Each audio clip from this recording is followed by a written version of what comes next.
So, I think what you've got to do is interrogate what went wrong between 2016 and 2019. And why couldn't the DA capitalize on the apparent success it achieved in those local elections that it went so badly wrong in 2019? And the same person was in charge at both ends. So you'd have to say it wasn't because it didn't have a black leader. It did have a black leader at that time. And it wasn't because the party was advocating, party policies that were significantly different from the ANC. It was being branded, sadly and probably accurately, as ANC light.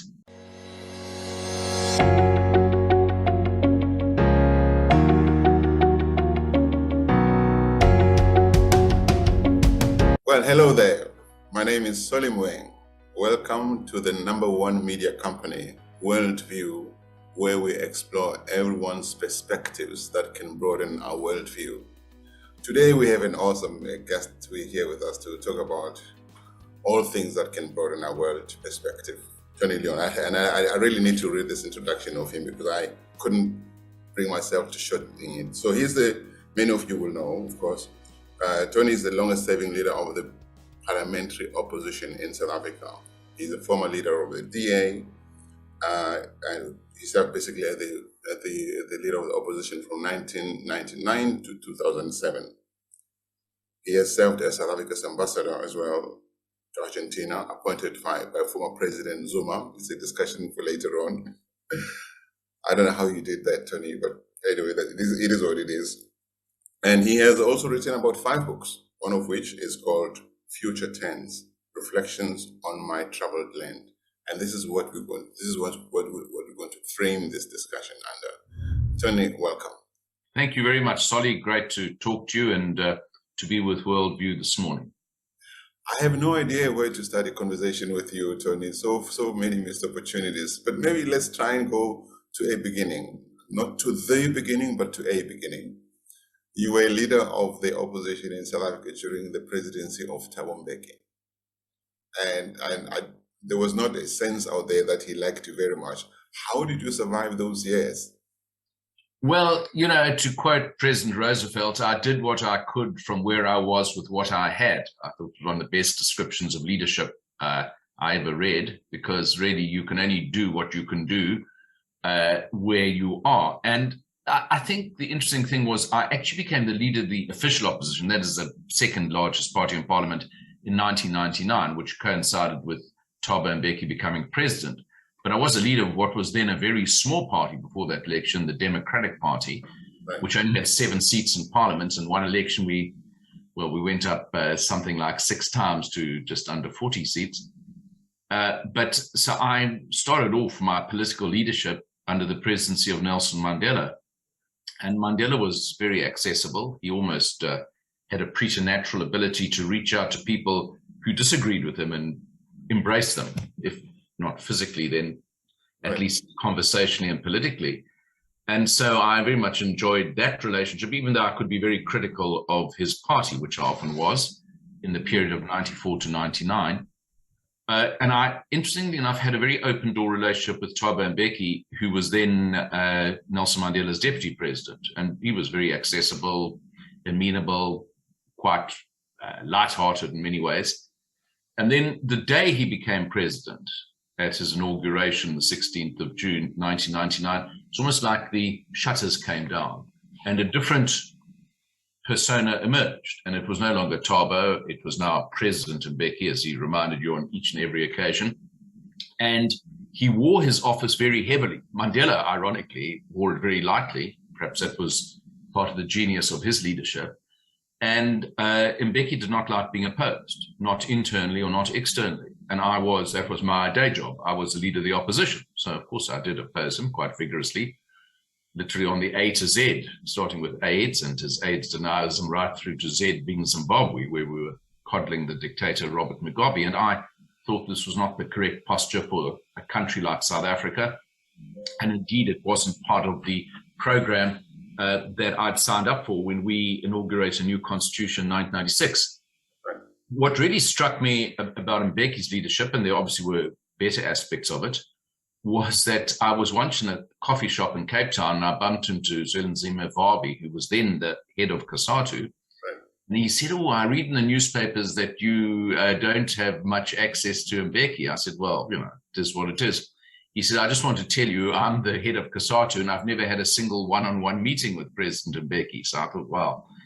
And of course, that is one of the reasons for the great tragedy of what followed, which is the Jacob Zuma presidency, was that actually the reason Mbeki was toppled in 2007 wasn't just a disagreement about his policies or philosophy.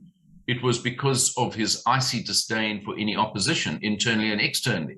Right. So I think what I experienced was part of a greater leadership deficit, in my view. Do you think, it's often said that if you want to see the real character of somebody, either give them a lot of money or a lot of power. Now, my question is, do you think Mbeki became something else as soon as he became president, or was the real Mbeki revealed by the presidency? I can't answer that. I first met Thabo in 1992 at the United Nations General Assembly, or actually Security Council meeting. We were all there, and we met in the Delegates Lounge, and I found him, as I said, accessible, affable, urbane, sophisticated, all the things. He wasn't president then. He wasn't president. He wasn't anything then. He was the head of the ANC's Department of Information, I think, or some such title. And, he was pretty straight up and down person. So whether he was hiding something that only became in full view when he had this, huge power and prestige of the presidency, I can't answer because I wasn't an intimate of his. But, I also think he suffered by comparison. It's not just him, but you take John Major, who came after Margaret Thatcher, or Gordon Brown, who came after Tony Blair. Very often the person who's in the shadow of a more significant leader, and not just in South Africa, sometimes, suffers by the comparison. And also there are some people who are very good at being number two and not so good at being number one.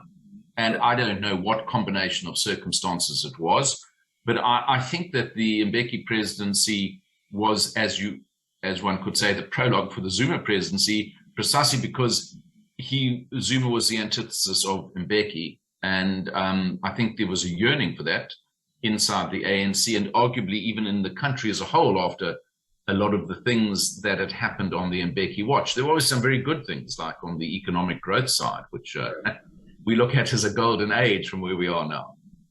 But, I want us to come to the future and go back to the past and do that a few times during this discussion, Tony, if you allow me.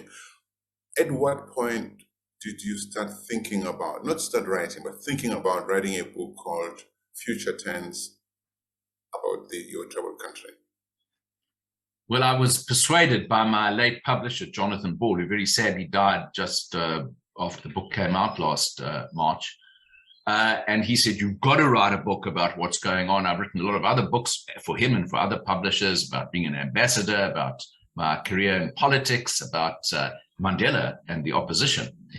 But he said, there's a need now to look at the lens that you've had and the people and personalities, good, bad, and different, that you've encountered, and account for why we got here today, being 2019, 2020, and where we might be going. So I then sat down. I hate to say it's one of the enabling features of the terrible COVID pandemic lockdown was I had a lot of spare time, and it kept me sane writing the book. But it was a moment to reflect and to project. And so it was a combination of pressure from our publisher and having the opportunity of, the COVID lockdown to actually look back and look forward. And that's how the book was produced last year. This was all after you became ambassador, not while you were there. So. Oh, no, long after. I came back from being an ambassador in 2012, and I immediately brought out a book called The Accidental Ambassador, which answered the question you posed at the beginning, why did I become an ambassador appointed by Jacob Zuma, no less? And then I wrote another book shortly after Nelson Mandela died called Opposite Mandela, which really was the opposition and Mandela, which has been a very underexplored feature of the outsized presidency of Nelson Mandela. How did he relate to the people who were his political opponents, but dare I say, even in a case like mine, personally quite close to him? And how was that relationship managed? And what did it manifest about Mandela, the person, and about South Africa and what you might say was a golden age of constitutional democracy? So yeah, I've written a few, and then of course I write 4 newspaper columns, well, so do you, a month for various publications in South Africa. So I had a kind of store of knowledge. And I think the thing about future tense, and it's quite apparent, I mean, the future's moved on since that book came out last year. It's really the difference, you know, if you write a book about current affairs, as you know, Solly, the currents change. But currents pull us, you know, left or right. What doesn't necessarily change is the wave, which goes up or down. Right. And so the wave has been in exactly the description I describe in future tense, largely downward. But the current obviously, you know, alters from time to time. So I think it's still relevant today. Yeah. Do you think that, I mean, sometimes we South Africans, not just a portion of South Africans, feel like we are frogs in a pot, slow boiling pot of water. Do you think this is what it is? I mean, if you think about what apparently was said to you by the late Dr. Ambrosini, who was MP of the Inkatha Freedom Party at some point, do you see some of that stuff becoming real? I mean, are we really being taken for a ride? Is there like a grand scheme plan behind everything that's happening? Well, that quote actually was said to me by Mario Ambrosini, and he repeats it in his own autobiographies. Very sadly and tragically, he died of cancer at a young age. So it's, you know, we can't go back to source in this case. He quoted what Ramaphosa said to him during the constitutional negotiations. He said, I'm going to, you know, the whites will be like putting the frog into boiling water, but you just boil the water very slowly so they adjust to the change in temperature. Meantime, you know, we take away their assets, we take away some of their words to that effect. Obviously, I don't know if Ramaphosa said it, but Ambrosini said he did say it. But I think it's actually not a bad description of the South African condition, white, black, colored or Indian, just generally, that we start to adjust to things that really are unacceptable. And so we start to adjust to the fact we don't have electricity 24/7, which, you know, in 2022 is not the way a modern industrial economy or any basic country should operate. We start to make provision by not relying on the state at all. You know, I was very struck, I think on the 5th of March this year, The Economist magazine published an article about South Africa called The Parallel State. And these more or less were, and basically how the middle class in South Africa have completely, although they're paying a huge amount of tax, opted out of state provision. And there were many figures, but the one that really struck me was they quoted figures from 1997, which said there were about, and these more or less the ratio, 117,000 police officers in the country and about 125,000 private security guards. Fast forward to last year, there were about 135,000 police officers and 560,000 private security guards because people buy their own security. And in a way, for the middle classes and the upper reaches of society, it's a bit like the National Party backbencher once accused me when I was first got to Parliament for the Liberal PFP or DP. He said, it's very easy. Your voters can buy their apartheid. Mine can't, which was a very profound point, actually, about why apartheid mattered to certain cohort of whites in South Africa and was irrelevant to others who didn't really need the protection of that system. And what you've got now in South Africa in the upper reaches of our society are people who buy their own apartheid, but they buy their own privilege. They live in enclaves, they behind security walls, they have private schooling, and they have inverters instead of electricity. And, you know, there's a long checklist you could go down, Solly. But that's not normal, that's abnormal. And we start to normalize the abnormal. We start to, we start to accept mediocrity as the default position. We start to take for granted that there's no accountability. These are not to make excuses for some of the things that happen. Absolutely. And so in that sense, there is a frog boiling attitude in South Africa. But look, there are many gifts to living here, as you know. I mean, it is still a beautiful country. People here are pretty nice, despite the conditions to which they're subject.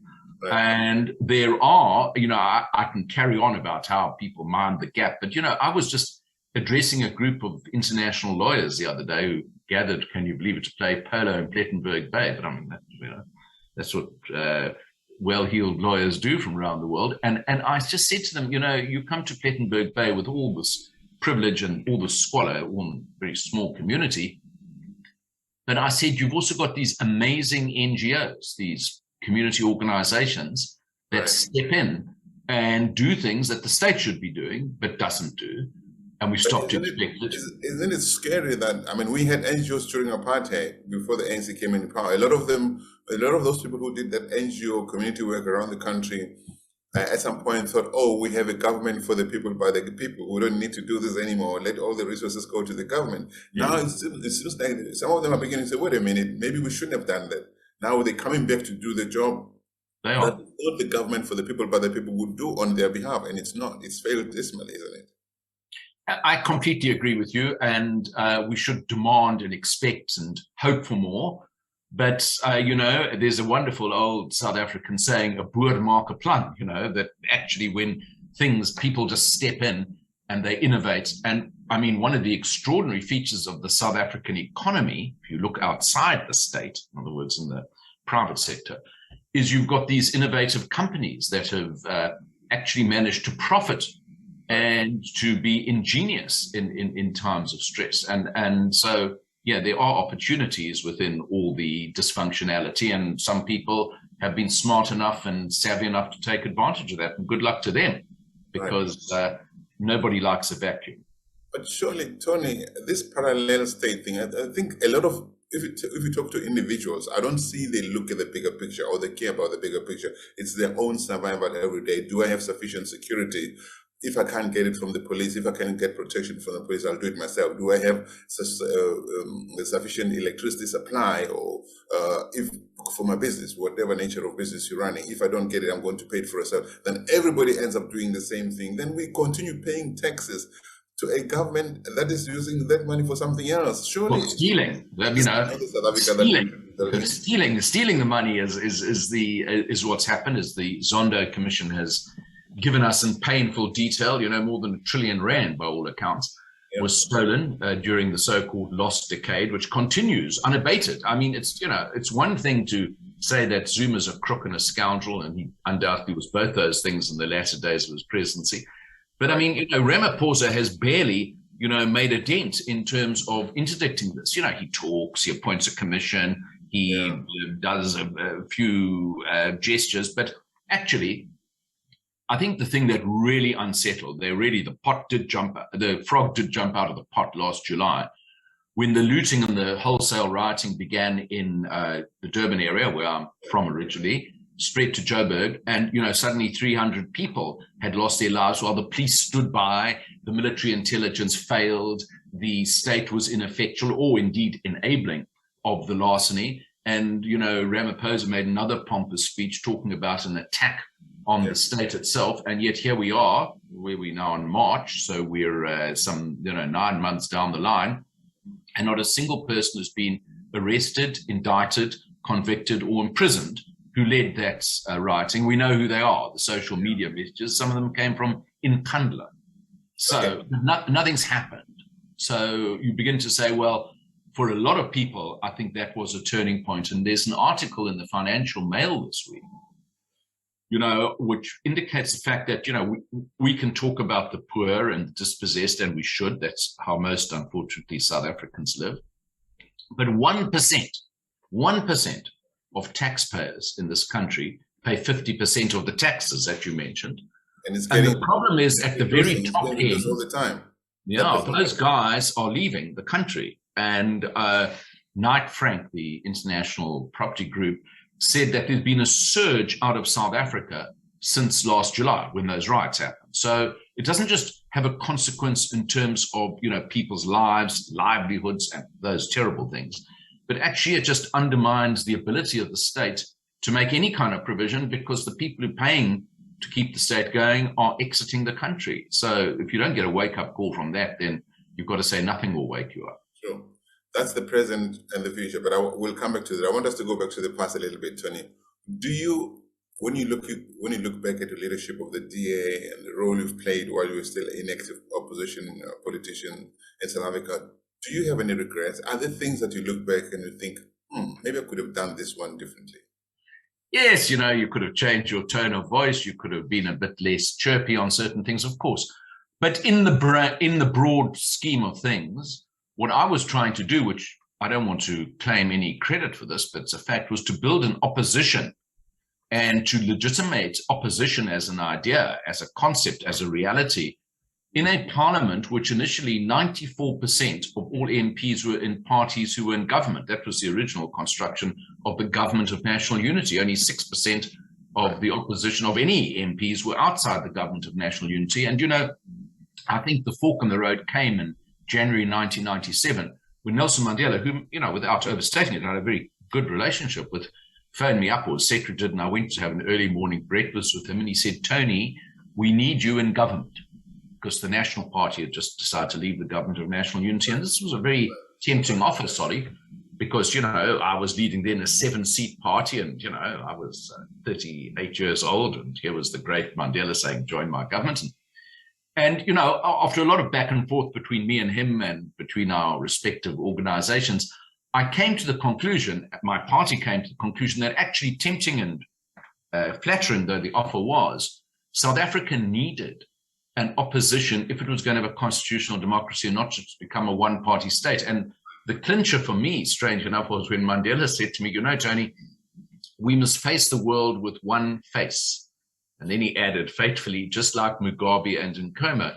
And for those, you have to be... He wasn't asking you to join the ANC, was he? No, but he was just saying, let's all be on the same side. And the problem with that parallel he drew of Mugabe and Nkrumah, as you remember, the significant opposition to Robert Mugabe in the early years was Joshua Nkoma's ZAPU party. And he bought, if you like, Mugabe bought off Nkoma by simply creating him as a vice president and then collapsing the ZAPU into ZANU-PF. And that was, to me, a warning sign that however great the president is, and he was a great president, Mandela, however tempting the offer, and it was very tempting, you've got to actually say, let's have a longer view here. And I think, and so going back to mistakes, I made many mistakes. I'm human, I'm fallible. I've no doubt got many faults and imperfections. And my wife will tell you exactly how many I've got. But the truth is that I think it was the right call on the big ones. The other big decision we had to make in 1996, which, apart from building a party in the opposition, was what do we do about the Constitution? Because the 1996 Constitution was far from perfect. I don't want to compare to not having a constitution. It's great.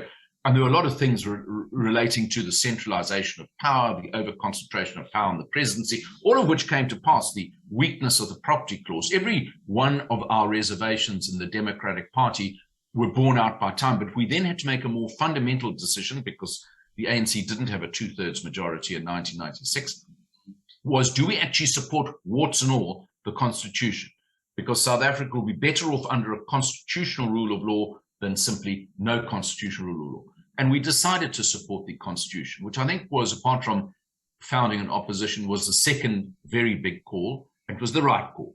Now, you can look in the shallows for some of the wrong calls and you will find plenty. But I think on the big issues, I have no regrets, no. Do you think, I don't know if you believe in Jesus, do you think that the ANC... I'm of the other tribe, the Judaic branch. I know, Tony.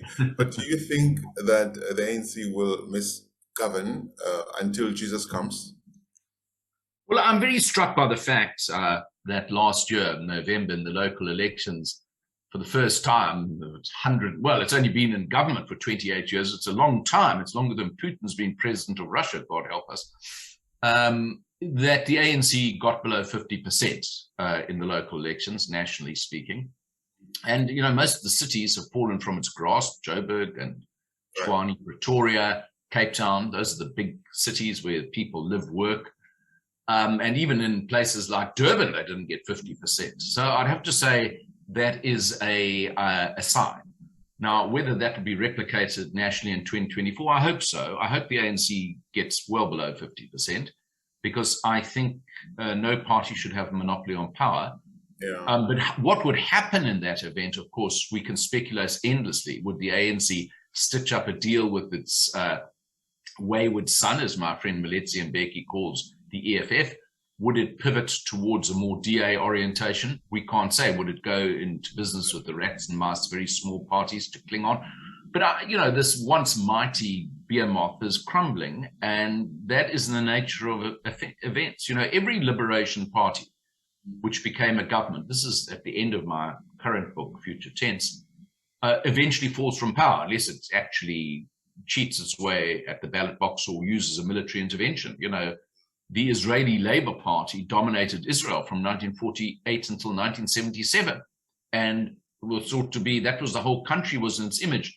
The India Congress Party is even a more relevant example, also 30 years in power. And then now today it's a fraction. It can't, you know, it's a parliamentary irrelevance almost in Indian politics. The French Gaullists, you know, were the dominant post-war party because of their role in the liberation of France. And yet today, you know, their candidate, I think, is trailing fifth. And the man who's going to be re-elected, President Macron, started a new political organization, you know, En Marche, 4 or 5 years ago.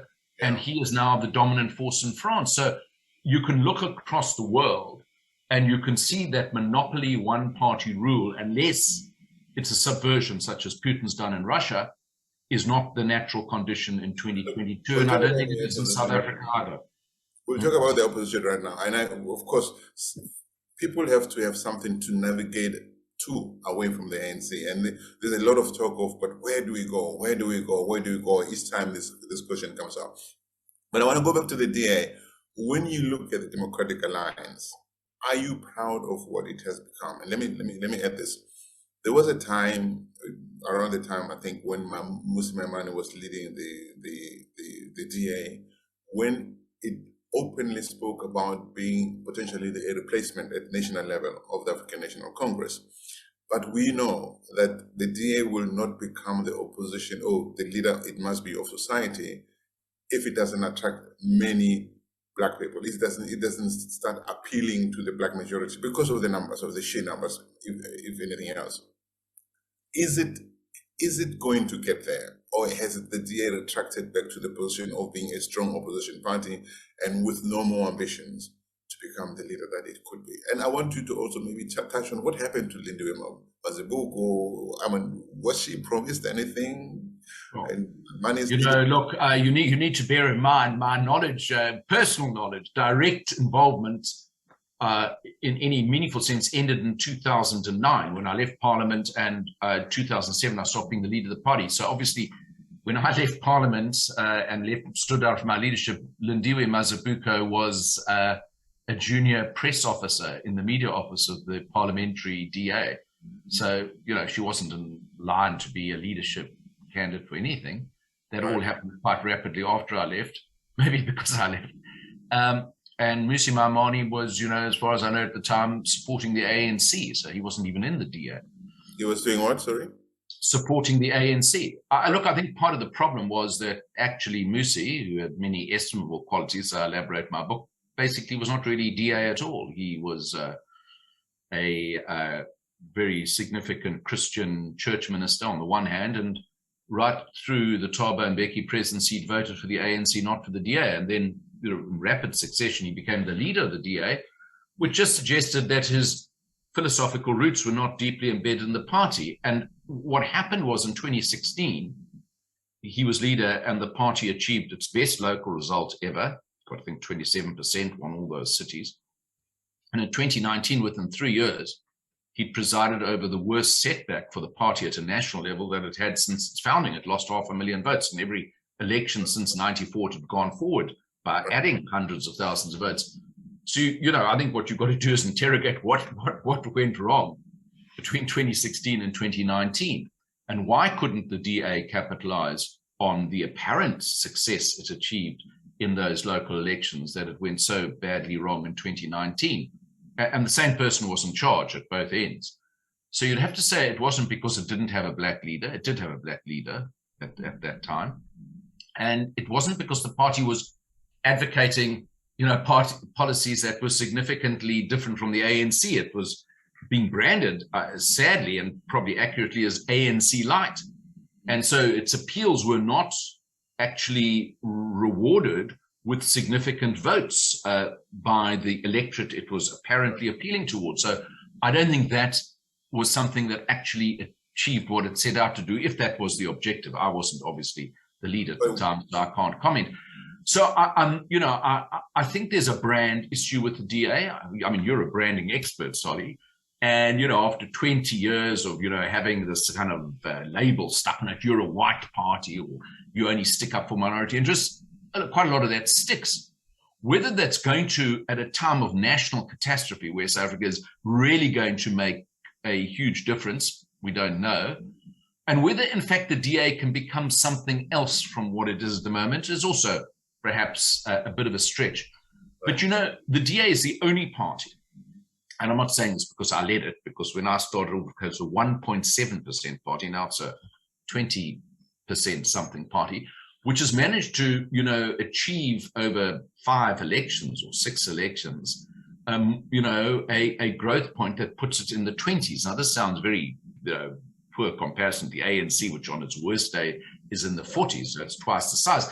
But, the other parties, opposition parties, are minnows. The next one got about 11%.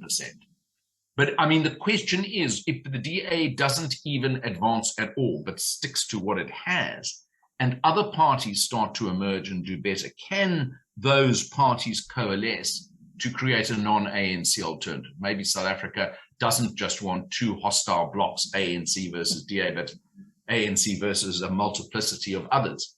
Right. Now, they've pioneered that with very mixed results in various municipalities. We have these coalitions. Some of them seem to enjoy rather bad blood between them, but they're still hanging in there.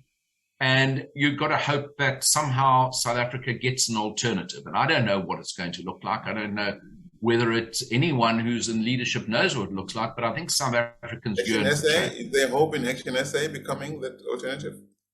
Well, I think they're an interesting party. It's quite interesting as well. I mean, Herman Mashaba in the last municipal elections did very well in Johannesburg. He got double the number of votes in Soweto as the Action SA guy than he got when he was DA mayoral candidate. So that tells you something about labels. But whether he, believe me, I know whereof I speak. I've got the scars on my back still, Solly. Sustaining a political party on a national basis is very hard. And building one up from scratch, as I more or less had to do in 1994 with the help of very few people, because we've been so decimated, is even harder.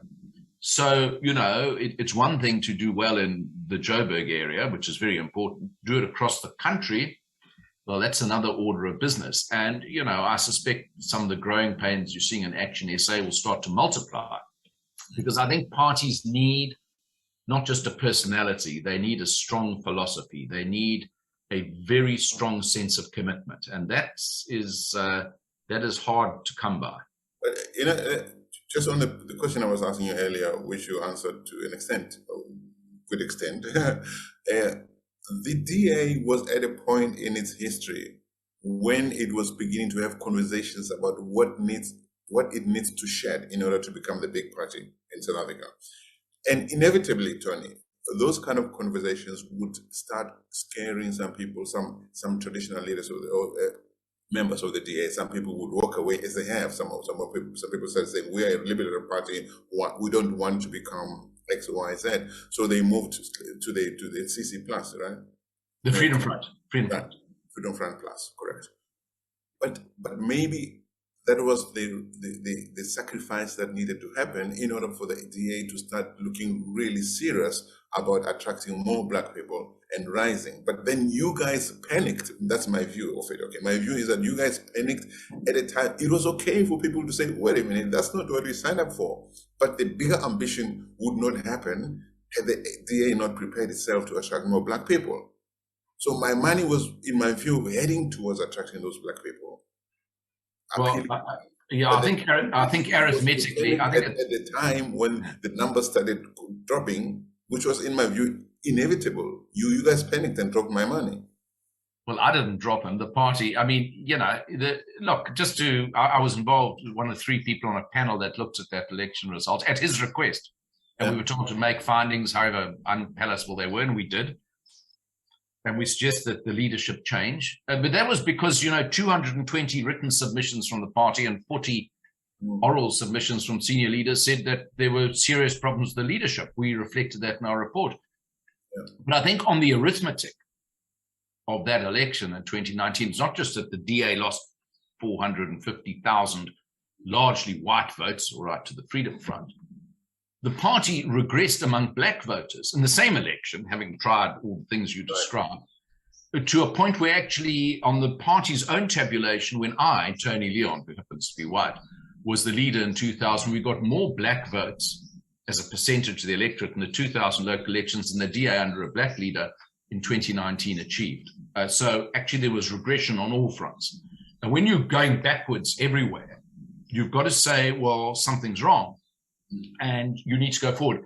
I think what really happened, and leaving aside personality and electoral reverses, was the party was incoherent. It was a bit of this and a bit of that, and it had no cohering philosophy. Now, I can't say, you can say, you're a branding expert, whether the party's brand philosophy has improved since 2019, but it does seem to be more coherent. Now, I'm not sure how that's going to resonate with the electorate, but I'm pretty sure that this kind of image that appeared in the 2019 election was clearly not rewarded by the voters of any community. The party just went backwards.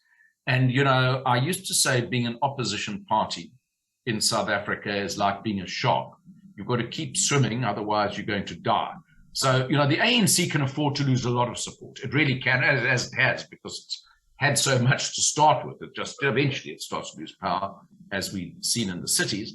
But, you know, when you're starting at 66%, you've got a lot of fat to get rid of. An opposition party doesn't have such benefits or such excess, and it's got to keep adding to its total. And the DA stopped adding to its total, and those were the results. You wrote in your book about Maimane, I think, that he had two portraits in his office, one of himself, one of Nelson Mandela. Maimane was also routinely referred to as Obama Light outside in the opposition to the DA benches. And you recently described him as a failed experience, and other people said, yeah, it failed, you know, Zapiro played on it, failed scientific experience. And experiment. What kind of leader was he really, Maimane? And is there a chance that one day I'll see you and Maimane having coffee together? You know, I've got no animus. I think he completely mischaracterized what I said about the failed experiment.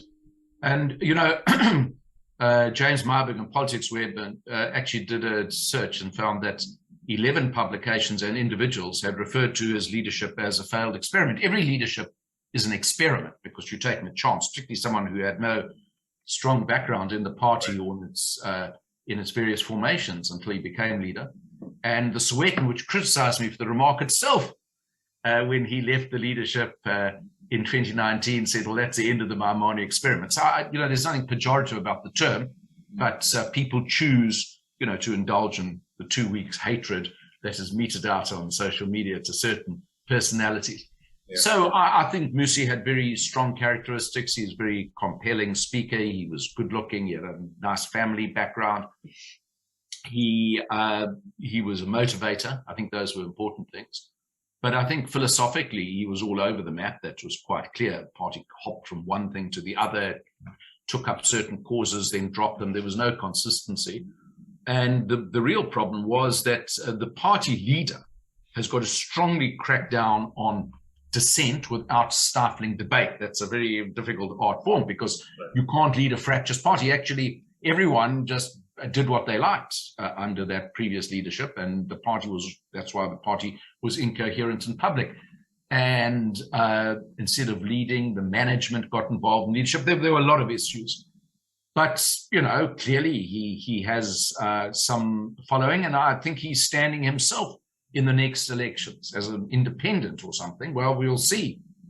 Because, I mean, the truth is, whether you're a brilliant leader, a bad leader, a wartime leader, peacetime leader, you're often only as good as the organization you've got. And if the organization is good, it's a reflection of your leadership. If the organization is dysfunctional, that's also a reflection of your leadership. So I guess it would be seen. But I don't personalize these things because I think, in fact, in the case of the DA in 2019, it was the then leader, Musi Maimane, who asked me to be one of the 3 people to interrogate his leadership. And we did so. Is Steenhuisen a good experience so far? Experience. He's an experiment because he's also a work in progress. He's been around the leader. Well, he's only been leader now, for just over 2 years. And I think the party did okay in the local elections. That was the first test. And it did better than it expected to do, in the sense that it got the mayoralties of Johannesburg, Tshwane, and obviously retained Cape Town with a hefty majority. So I think he passed that test of the electoral sense. But he's got other issues to deal with. You know, he's got to project himself onto the national debate. I think he's trying very hard to do that, both litigating against the current state of disaster, which is a good call in my view, by going toe-to-toe with the president over his stance on Ukraine and Russia, which I think is absolutely the correct thing to do. But, you know, he's also got to deal with issues within the party. You know, personalities leave, as you saw recently, and people will be, you know, looking to the leader to make clear why it is they should have faith in the party. And, you know, I can't tell you, I have a high regard for him as a human being. I know him quite well. I've known him since he joined the party when I was the leader.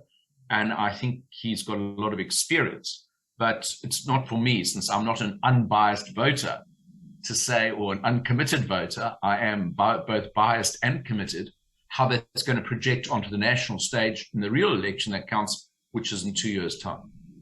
I have one more question before I want us to jump over into the opposition, into the ANC side, all right? One question on the DA.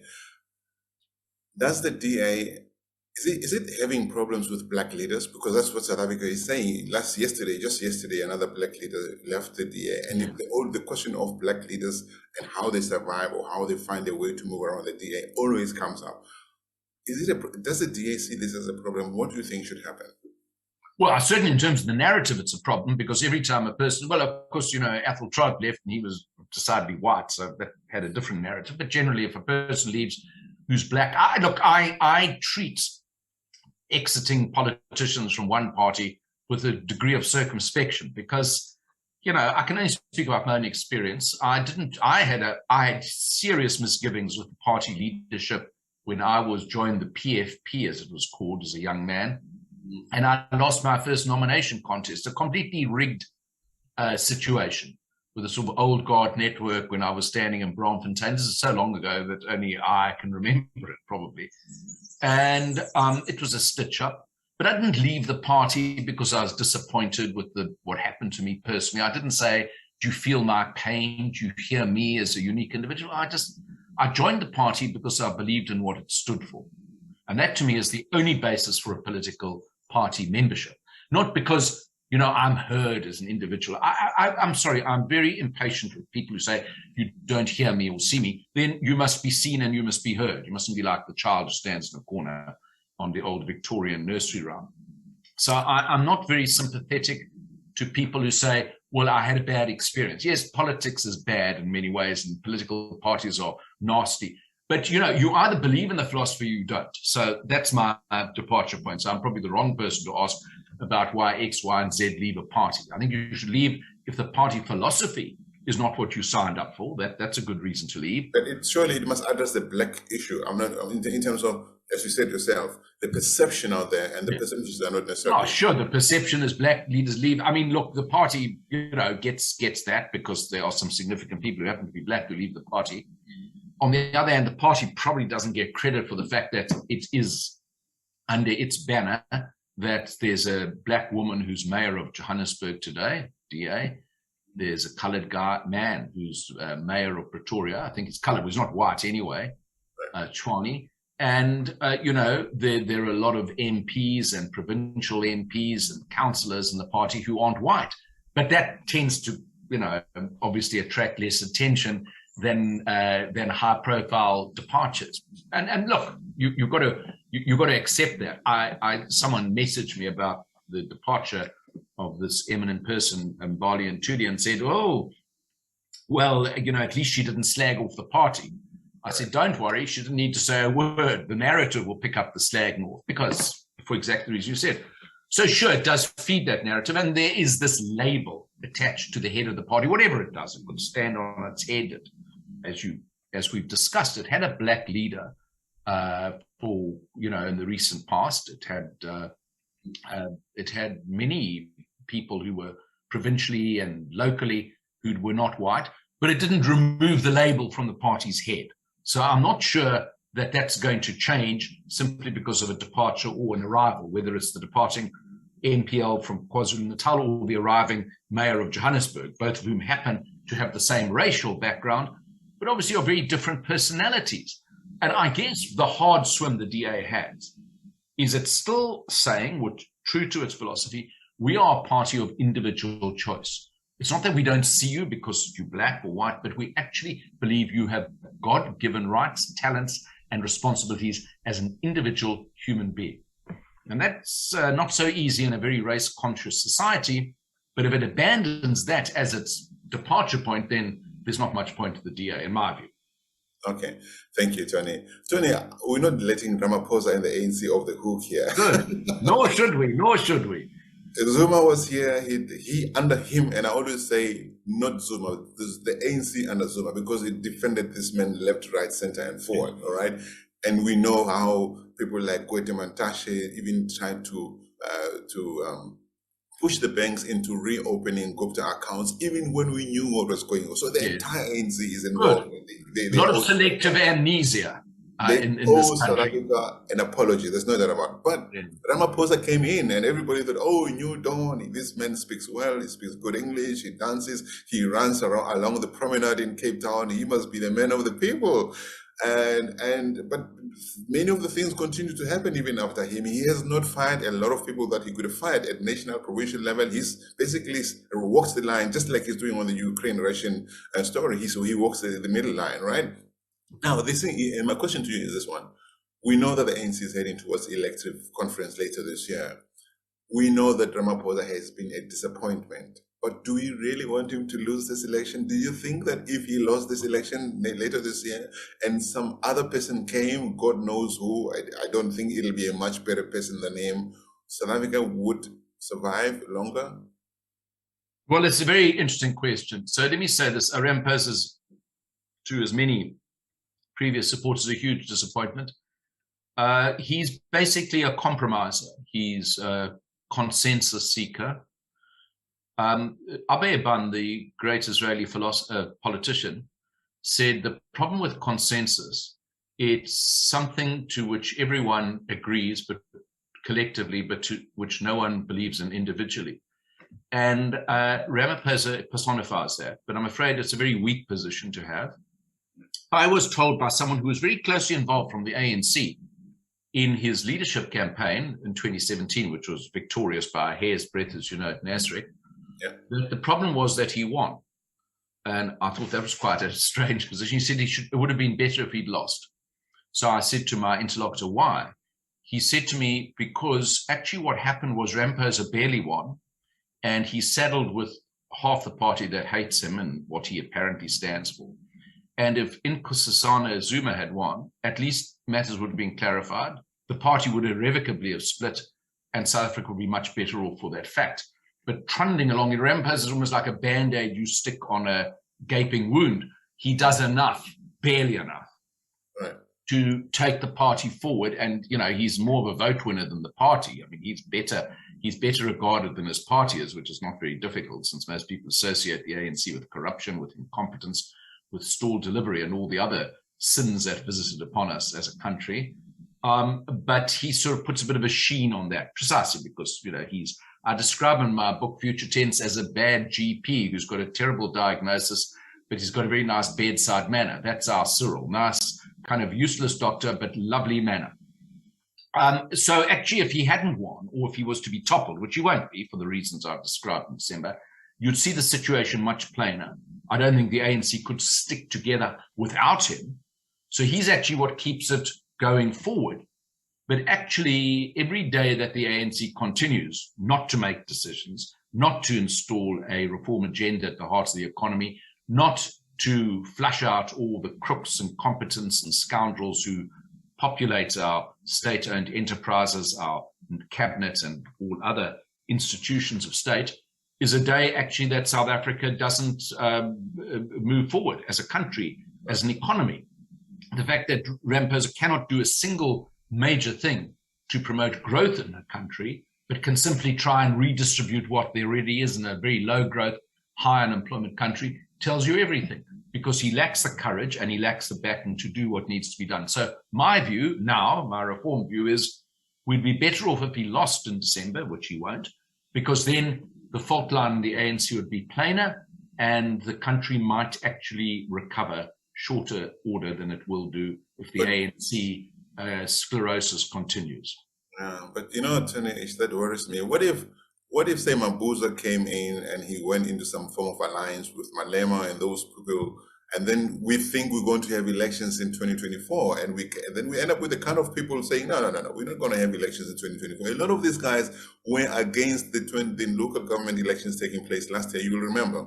Yeah, but you know, you can't. You've got to have faith that the people of South Africa are now battle hardened in terms of democracy. They're not going to sit back and watch the democracy being stolen. I mean, it's quite plausible what you say. I mean, Didi Mabuza, you know, is spent a lot of time in Moscow. I mean, you know, he's from the Putin playbook of, you know, stolen democracies and, you know, military interventions and so on. But yeah, the ANC as an institution, if it does that, I think there would be a real uprising in this country. And I don't think that would be sustainable in South Africa, as indeed Putin's discovering in Ukraine. You know, you can have all these grand plans and ambitions, but you actually come against a determined citizenry. You discover that even this great army is stalled and stuck in the mud. So I have more faith in the South African people, perhaps, than some others, and I don't think that would be sustainable. So what will be, right? And we must take the pieces and be the South Africa that we have got to be, no matter who stands in front of us. Absolutely. And, you know, the government has been, since the government that can't deliver electricity, create jobs, or even secure you in your life and livelihoods, is not the organization that you can trust. You must trust yourself. You must take some succor from the Constitution, the protections give, and you've got to be an empowered citizen. Absolutely solid. Tony, we're about to finish discussion. I really enjoy talking to you. We could go on for another hour, but I want to do something I never do during this kind of discussions. I want to ask you, is there something that you hoped I would ask you that I didn't ask you that you would like to say before you go away? Well, you know, what would I hope that you asked me? No, I always remember what Groucho Marx said. You know, I have inner beauty. The problem is that there's never been a camera developed that's been able to capture it. So I'm very, look, my life isn't, when I say an open book, I've written a lot of books about different phases of the experiences I've had because I want to share them with people, not because I think I'm so good and great, but because I've really been privileged. And that is the one question. For all the slings and arrows of opposition, I mean, if you were to have asked me the question, you know, what's been your greatest enjoyment in the public stage? It has actually been to be an eyewitness to history in the way that I've been privileged to be. And I promise you know, whether it was then being so involved in the 94 election, you know, all my breakfasts and lunches, Mandela, being involved in the constitution drafting and whatever else. I happened to be ambassador in Argentina. I never went to work every day thinking, oh, wow, this is history in the making. Right. It was just doing your job. But when you do your job at such an exciting time of change, it truly is dramatic when you look back on it. So, you know, I don't want to be, as Clint Eastwood said at 91, fantastically creative. It says, don't let the old man in, you know, don't let in nostalgia. But when I do look at the things I was involved in, I think, wow, you know, was it really me? You know, I was a, you know, young lawyer, got into politics at an early age, that I was privileged to be part of that. And I think, yeah, well, that's quite something. So I'm very grateful, actually, for all that I've been privileged to be a part of. So our country is still walking through a tunnel, a dark tunnel. Do you see a big light at the end of this tunnel, bright? Yes, the oncoming express train coming to knock us off.